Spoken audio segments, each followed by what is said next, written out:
दुनिया के सर्वशक्तिमान अमेरिका के राष्ट्रपति की कुर्सी पर एक ऐसा व्यक्ति बैठ गया है जो हर दिन कुछ ना कुछ ऐसा कर देता है कि एंटी अमेरिका सबको हो जाना पड़ता है।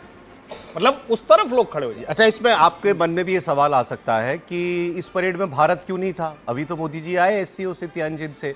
इसमें नेपाल भी है, मालदीव भी है, पाकिस्तान भी है, सेंट्रल एशियन कंट्रीज हैं, ईरान है और बहुत सारे देश हैं, मलेशिया भी है, इंडोनेशिया भी है, सब है इसके अंदर। तो भारत क्यों नहीं है इसके अंदर? अब विजय जी और या बाकी मेहमान ज्यादा बताएं कि भाई एक तो न्योता होना चाहिए पहले तो, अगर नहीं था तो भी, या अगर न्योते पर भी भारत ने इस परेड में शिरकत नहीं की तो भी। ये भारत की फॉरेन पॉलिसी के बारे में आप जरा सोचिए कि हम ठीक है चीन के साथ एससीओ समिट में गए, इतनी गलबैयां भी नहीं करनी है कि तुम्हारी विक्ट्री परेड में भी हम शामिल हो जाएं। तो भारत एक हद तक गया है चीन के साथ, लेकिन फिर एक लाइन ड्रॉ की है यहां पे। विजय जी, लेकिन आपने एक लाइन बोली तो वो अपने आप में फॉरेन पॉलिसी को और जो पूरा इतना सारा आपने जो डोनाल्ड ट्रंप साहब ने जितना बड़ा लिखा उससे ज़्यादा आपने एक लाइन में कह दिया। आपने कहा कि यहाँ विक्ट्री परेड में 26 देश शामिल थे जो अमेरिका के विरोध में थे। फिर आपने कहा कि भारत इसमें शामिल नहीं था।